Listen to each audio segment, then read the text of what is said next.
Hi, I'm Sam, your resident fantasy reader, And I'm Morgan, your romance reader, and we welcome you to Just One More Page. where it's never just one more page.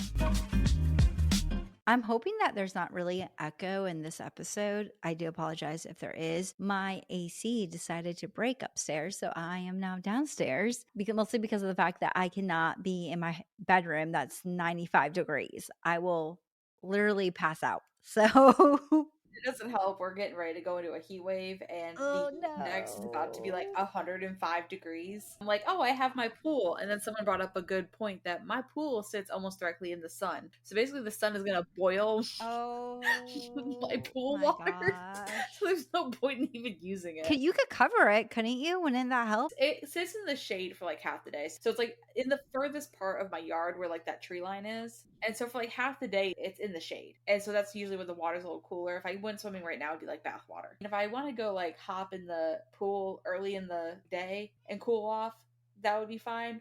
But I'm probably going to be taking a lot of cold showers. It's okay. We have a community pool like in my subdivision, and it's a pretty big size pool, except I will say that earlier this week I brought my book and a inflatable tube, and I went to go sit in the tube with my book, and I couldn't put my legs up on the cement so I wouldn't like float away because there was like a bunch of kids playing in the pool. And when I got there, they're playing like in the deep end away from me.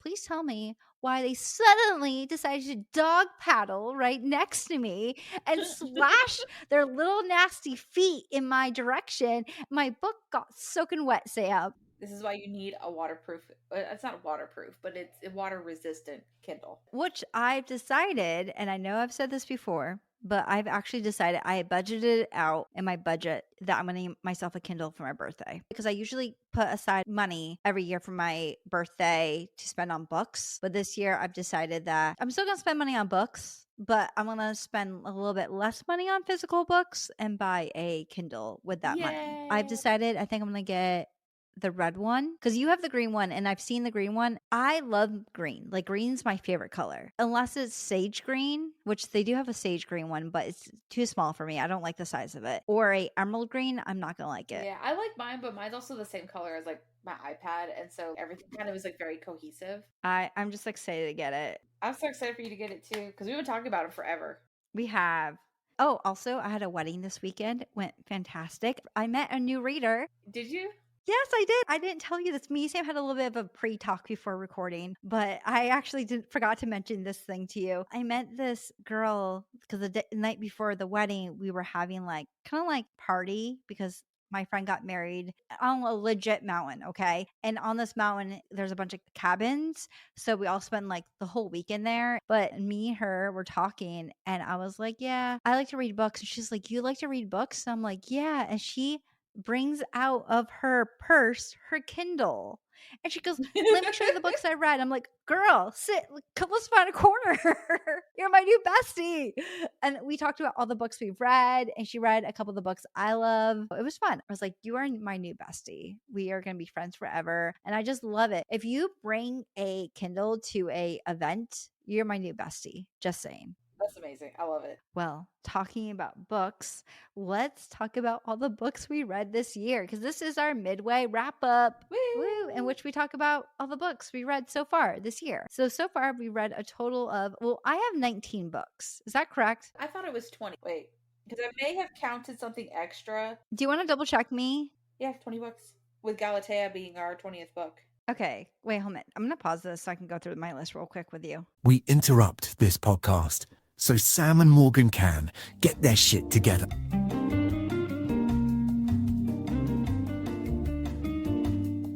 Okay, we figured out the why we had different numbers. It's because one of them is going to be happening later in the year. So we were both kind of correct. Yes, if we're talking semantically for the podcast, as of episodes that have been released, 19 books have been reviewed on this podcast at this point. We have reviewed 20 books, but one is going to be put up later in the year, more closer to like a holiday theme. We just happen to do it earlier. And hopefully we'll remember everything that happened in it at the end of the year when we do our end of the year wrap up. But, so it's fine. It's great. Right. It's going to be great.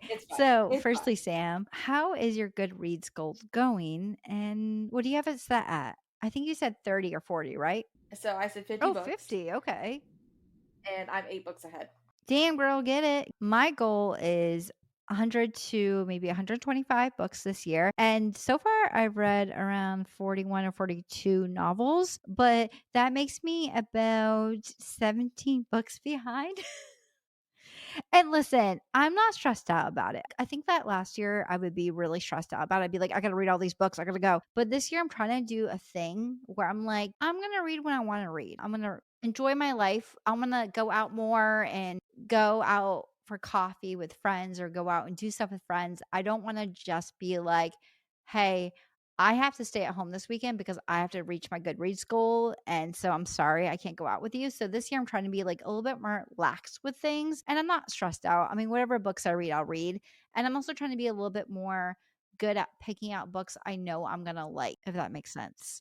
Like, I feel like last year I was just like, any book, throw it at me. I picked 50 only because I knew at least, so that means there's 52 weeks in a year. So we're going to get pretty close to that in just podcast books alone. And then also on top of that, if I read like one extra book for fun, like obviously this is fun, but like non-podcast book that we're not going to review, and I read one of those books a month, I'm going to smash that goal out of the water. Now, will I maybe hit the goal and see if I want to like raise it? Yeah, I might bob it up to like maybe like 75 after I hit this Goodreads goal, but I feel like 50 was a very like attainable goal without stressing me out.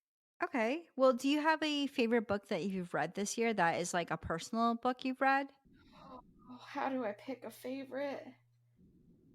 This is, I mean, don't have to pick just one. You can pick a couple.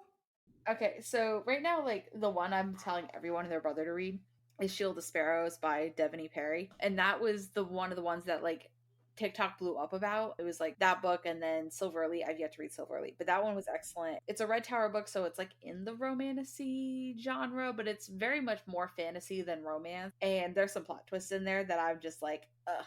So good. And then I really liked The Deep End by Ali Hazelwood and books we haven't read on the podcast. There's one other one that I just finished. Trial of the Sun Queen was really good. I just finished that not too long ago. And then A Language of Dragons was good too. But definitely if I had to like pick a number one favorite, Shield of Sparrows has been my number one favorite. I rated it 5 stars. It was excellent. Loved it. That's awesome. I have a couple. I have Unloved by Peyton Corin, which is the second book to the Undone series. I also have First Time Caller by B.K. Borson.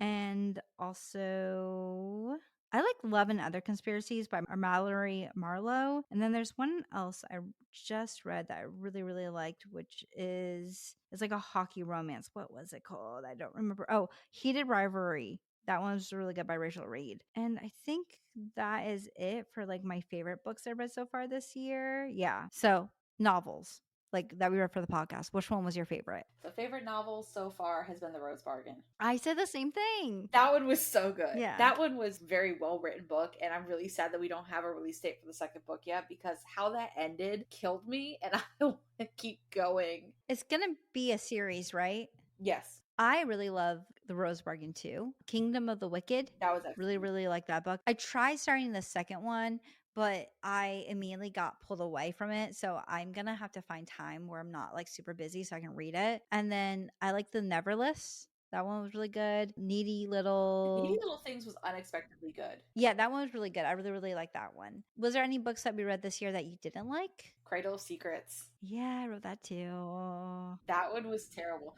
Cradle of Secrets was bad. I know we weren't a big fan of It's a Love Story. That's kind of like on the edge. It wasn't great, but it wasn't like horrible. Can I tell you mine? Yeah. Original Sinner. That one. And I feel really bad for saying that because Kate Bellinger was really sweet. She's really nice. She was actually on the podcast. We interviewed her. As someone who is not a paranormal romance girly, who does not necessarily read books like this, it just was not something I personally enjoyed. And now I think that if you are a paranormal romance reader, that you may enjoy it. But for me, I wasn't a big fan of it. But yeah, I agree with the rest of them. Can I just be very candid about that book? Ooh, okay. Let's go. Let's do it. The writing wasn't good. The gloves are coming off. I don't even care. We were trying to be very nice. Okay. Oh, God. The writing wasn't good. The plotting was strange. The reasoning why characters were doing things in that book made no sense. And it just, everything in the book contradicted itself. And I was just annoyed the entire time I was reading it. And that is my like final piece I say to that book. I'm not trying to be mean. It's just, I feel like that's constructive criticism. I'm not trying to drag the author down because Kate Ballinger was the sweetest person in the entire world. I love talking to her. She was great. As a person, she's a wonderful person. I just didn't like her writing. And that's my constructive, like, quick reason why I didn't like it. I'm not going to drag it through. Obviously, it's getting great reviews on Goodreads. Instagram, I see it's getting a lot of, like, rave reviews and stuff. There's clearly an audience for it. It just was not me. Yeah, and that's okay. I also think it doesn't help that we're not necessarily the target market for this book, mostly because we don't read dark romance and we don't read paranormal romance. Yeah, I agree with the rest of the books you chose. I did not like Cradle of Secrets. I think that was like my number one book I did not like. I also had another book that you didn't add on to your list, which was Crash Landing by Annie McQuaid, just because of the fact that everything happened too easy for them. It really did, though. It was like, we need water. Okay, here's a water bottle in front of you. Oh, look, the cooler's floating in the ocean. There's some booze and some snacks. That bothered me so bad. We need rescue. Let's open up the walkie-talkie. Hello? Hi, we're coming to rescue you. What the hell? Right? No issue at all. Was there any book that we read that you would want to DNF? If we could have DNF'd one book from the podcast and not count against us, what would have been? The Cradle Secret. Me too, girly. I think we almost did. I remember that we were both reading it. Oh, we were so close. We have not done it yet, which I'm very proud of us. And I know the day will come where we both message each other and go, please figure out something else to do because we cannot finish this book. We have not yet, and I'm proud of us. One day we'll post an episode in which we're reviewing a book that we DNF. But this year, well, so far has not been it. We will see. Was there any book that surprised you in a good or bad way? Yeah, so that Needy Little Things. So, like, when we go through and pick out books and stuff, like, we read the summaries and everything, and we kind of just, like, make a list, and we kind of whittle down our books, and then eventually pick one. And the premise was weird, but the book ended up being really, really good. And I feel like that's, like, the mark of, like, a really good writer, where they come up with, like, the craziest idea in the entire world, and then they make it work, and it makes sense. And I feel like that's that book. It was very, very well done. Yeah, I thought it was so good. I was addicted to reading it. Like, it was one of those books that I didn't necessarily want to put down because I thought it was so good. For me, I actually didn't put that one. I put Never Fall for Your Fiance, mostly because I've never read a historical fiction before. And I felt like this one was a good one to kind of get into because it was really, really funny and chaotic. And I really loved it for that. And like, I honestly thought it was going to be something really boring. Like, I thought that was going to be like super historical, super like not edgy, but super like dry. Yeah, like British humor almost. Yes, but this one was surprisingly like really, really funny, and I was really surprised about it. Yeah, I did not go on to read it anymore because I know the next one was with his friend that, like, disappeared for, like, half the book and then came back later. You know what? I love that plot hole. I'm just kidding. So we have read a couple novels that are series, but we have read a ton of novels that were standalones. Were there any standalones that you wish were novels? Not really, because most of the ones that I want to continue on are already series books. Truthfully, I kind of wish that, like, Galatea was more of a novel than a short story, because that one was interesting. I think the ones that are already series are the ones that I want to continue reading with, and the standalones, like, obviously the story got wrapped up, and I kind of was okay with how the story's wrapped up. So I really wanted another another book with Needy Little Things, just because I really like that concept. And then Pomona, I can never say her name, Pomona Afton. Pomona Can So Totally Solve a Murder. Yes, that one. I felt like that would have been really cool if there was like another book about her solving another murder or another mystery, you know? I'm hoping that, maybe there will be, but that one I really, really, really liked. Is there a series that we've read that you would want to continue? So there's a couple. I definitely want to continue with Rose Bargain, because I'm super interested in where that's going. I obviously want to keep on going with the Never List. And then we did not read Abigail's book this year, or like this year. No, it was last year. That was last year, but we are probably going to read the next one this year. I also put Rose Bargain down for mine too. I also did Kingdom of the Wicked, even though I know that we're both kind of read it off the podcast, but that one I thought was really good. It's one of those books, like, it laid in my, like, want to read in my Goodreads for years. And then you were like, let's read this. And I was like, okay, I guess this is the kick in the butt. I need to finally read it. I'm like, why did I wait so long to read this dang book? You know what? I felt like the same way about Belladonna, where I was like, we should read this for like the podcast, whatever. Like, it's been on my bookshelf for years. And then we read it. I was like, oh my goodness. It's so good. No wonder why everyone was talking about it. There's a reason it's popular. But that's also like a really big hole to dig yourself out of, because sometimes you just go and read the popular book and you're like, why is this popular? Which happens a lot. Yes, it does. Like, it's way overhyped. But no, Belladonna was excellent. And The Kingdom of the Wicked. You know, and the thing about it is, like, The Kingdom of the Wicked, I didn't even know what the book was actually about. It was just one of those that just kind of always got, like, pushed into my face. And so when I went into it, I didn't know what I was going to be reading. And I was like, man, if I just read the synopsis of this dang thing, I probably would have read it faster. I feel like I would have kind of felt the same way. But I don't ever read the back of books. I'm just like, pretty cover, let's go. Yeah, and I'm feeding for Neverlist Part 2. So Me too, completely. Was there any books this year that made you cry? none of them made me cry. It didn't make me cry, but it did make me feel very sentimental, which is the Very Secret Society of Irregular Witches. That one made me Yeah. feel like very happy. In some parts of it, I was like, oh, wow. I don't think any of the other ones made me I feel. think there was one I started crying on the podcast about, but it was less of like the book making me cry and more of like trauma triggering me. Was it Great Big Beautiful Life? Like someone lost their mom or was losing their mom or something like that. If y'all don't know or have listened to the podcast, I lost my mom back in December. And so it's still very fresh for me, like New Year's Eve. So it's still very, very fresh. And so I feel like whenever we hit anything of like, you're going to lose a parent, I'm just like, I'm so sorry, my mom. So that's going to probably get me for probably the next year or so. It'll probably trigger me a little bit. And that's fine. It is what it is. Everybody loses parents. But I don't think any book, like the book didn't make me cry. I feel like my own emotions and trauma triggered me to cry. Well, okay, at least the book didn't make you cry. Yeah, the book didn't make me cry. My own trauma made me cry. It's fine. It's fine. It's good. Well, if you were to live in a book, which book would that be that we read? I would love to live in the Very Secret Society of Irregular Witches. Ooh, yeah. That was super cozy. If I was going like full fantasy, I would be like, I want to live in like the Neverlist. But honestly, I would not survive, truthfully. I was like looking at the list when I came up with this question, and I was like, ooh, I really want to be like Kingdom of the Wicked. And I was like, no, I would die within 2 minutes. Like, no, thank you. And I also get scared very easily, so no, thank you. And then I was like, remember, maybe never fall for your fiance. And I was like, wait, they didn't brush their teeth back then. Never mind. And so for mine, I was like, the love hater, because I want to see some men in some shorts. I want to see a Navy SEAL. Wait, was he a Navy SEAL? Yeah, he was, right? Coast Guard. He was a Coast Guard. I'm so sorry. I love you, Catherine Center. Okay, the last question I have for you, unless you have any other questions you want to ask me. No, I got nothing. Okay, the last question I have is, what are some exciting new releases? Like, what are some new releases you're excited for? I honestly don't have a list.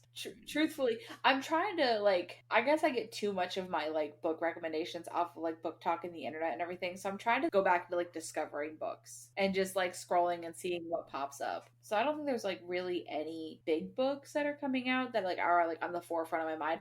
That being said, we are in the 2-year mark for C.S. Picot's next book. Oh my God, please. So hopefully that one's coming out, because it was 2 years from the first to the second book, and now it's been 2 years since the second book, and we just need the third book, man. Oh, and Abigail's book. Abigail's book's coming out in September. Oh yeah, it's true. I mean, there you go. You have a book you're like looking forward to. Yeah, The things Gods break. So I also am excited for The Things God Breaks. I didn't just add that onto my list because I forgot about it. I also added on A Good Spirit by B.K. Borson, who wrote First Time Caller, Well Actually by Maisie Editing, and A Theory of Dreaming by Ava Reid, who wrote a book we read from her before, which was called, she wrote A Study in Drowning. Her book's coming out soon. And Love at First Sighting by Mallory Malo, who wrote Love and Other Conspiracies, which I read this year that I really, really, really like. But anyways, thank you guys. Oh, wait, hold on a minute. I almost rushed through this. Let me tell you guys about what we are reading next week. So next week, we're going to be reading a murder mystery that takes us back to the 90s. This novel is called Kill the Lax Bro by Charlotte Lily Bellicott. Sorry if I said your last name wrong. Anyways, this novel takes place the night before the school's annual senior lock-in, but what starts out as a fun night turns horribly wrong when a body is found and it's revealed that the victim is none other than Troy Richardson, the school star lacrosse player. Everyone's acting totally clueless. There is Jennifer, the dream girl, Naomi, the geek, Sass, the overachiever, Tantrum, the rebel. At first, it seems like they couldn't be more unlike. accept the fact that they all hate Troy. But who would want him dead? Dun dun dun. So, anyways, if you guys do enjoy this episode and would like to support our podcast, please remember to rate us on Spotify or anywhere else you can rate us, because it does help push our podcast out there. Also, remember to check out our YouTube channel called Just On Our Page, and Sam will tell you about the rest of our socials. So if you think we're absolutely hilarious, which fun fact, my friends, we are, we do have a TikTok. It is Just One More Page Podcast for all the pictures, videos, stories, anything else we decide to post. I've been posting a lot of memes recently. We do have an Instagram. It is Just One More Page Official. So go ahead and check us out on there. Come follow along with us. We love talking to you all. So, you should come stalk us and follow us. We hope you have a fabulous Sunday. We hope you enjoyed this episode, and we will talk to you all next week. Okay. Bye, everyone. Bye.